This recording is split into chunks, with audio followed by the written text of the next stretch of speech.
Hello, this is Debbie Kay with the League of Women Voters of Portland, and you're watching Video Voters Guide.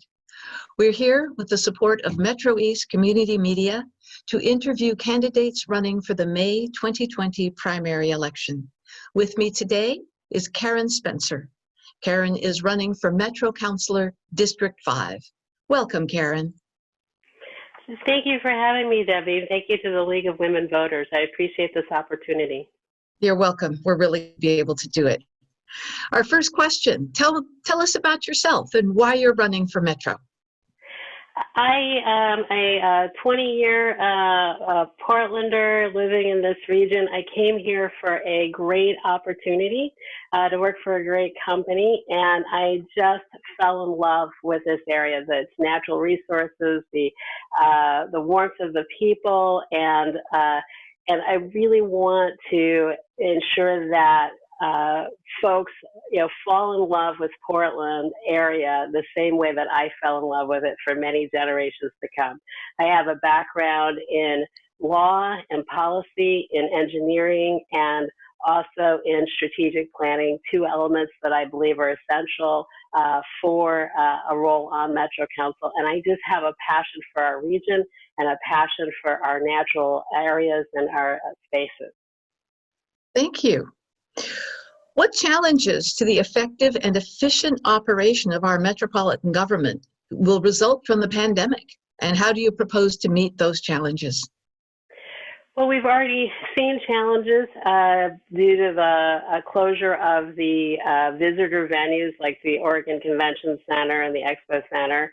And those will have reverberations throughout our community. And essentially, we've had to lay off 40% of the Metro employees. And I expect that we are going to have to do more belt tightening. Metro relies on money from the visitor venues. It relies on excise taxes related to waste management. So if we have less commercial activity, we have less waste management. We relies on transient taxes as well.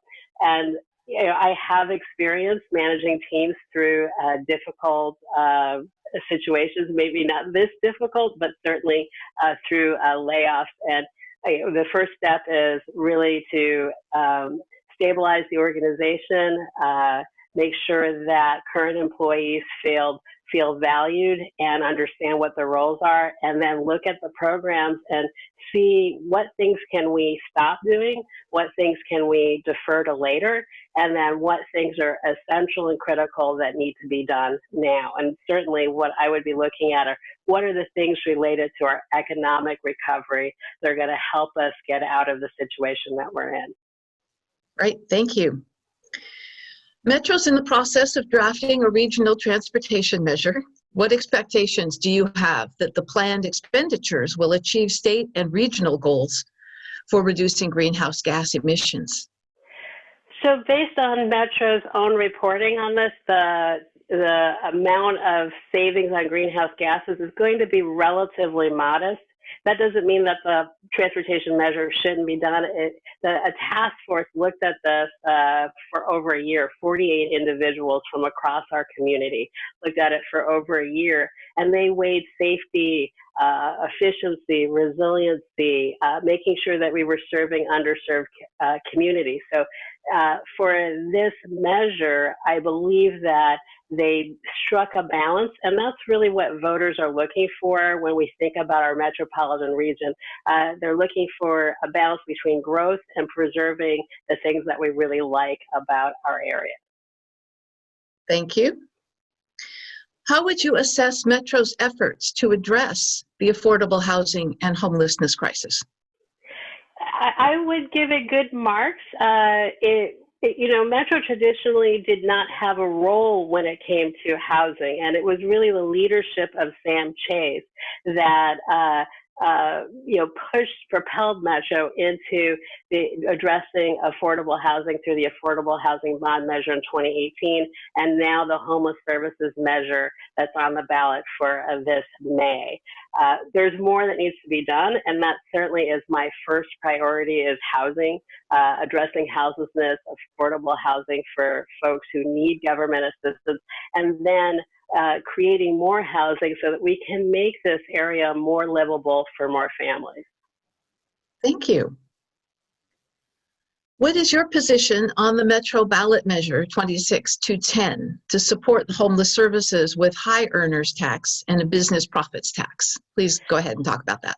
Yeah, I support the measure for two reasons. The first is that the business community, activists, and Metro work together to structure the measure, and we do need it. Voters tell me at the door that homelessness is one of their key issues, and now it's also a business issue. The second reason I support it is that supportive services like those that will be provided through the measure enhance other housing initiatives. The research shows this. So essentially what we're doing is turbocharging the work voters have already said that they want done.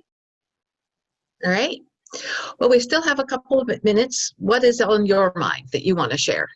Yeah, I'd like to share a little bit more about my background. I have extensive experience in educationally and also as far as my career. So if I could share that for a moment, I'd appreciate it. So I think that informs a lot of how I think and what I'm wanting to accomplish. So I'm a graduate of MIT in chemical engineering. I am a graduate of Harvard Law School. I spent 10 years working at a law firm in Silicon Valley. I became a partner. I was one of the first African women partners at a major firm in Silicon Valley. I was counsel for Nike Golf for 9 years. I was the only woman serving as lead counsel for a golf company. And I was also the only person of color serving as lead counsel for a golf company. I am a founder of a startup, and that startup, we help first-time business buyers buy and operate businesses.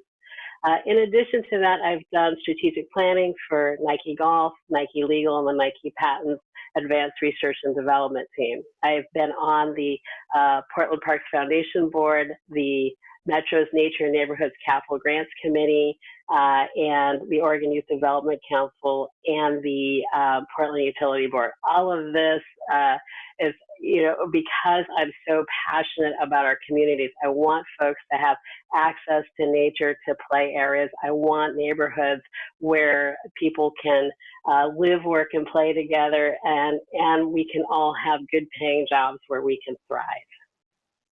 Thank you for telling us more about yourself. I think that takes us pretty close to time. So thank you very much, Karen. Thank you. This has been Video Voters Guide. A reminder that the primary election is Tuesday, May 19th. Please be an informed voter. You can visit www.vote411.org to learn more about all of the races and ballot measures on your ballot. Please exercise your right to vote, and thank you for watching.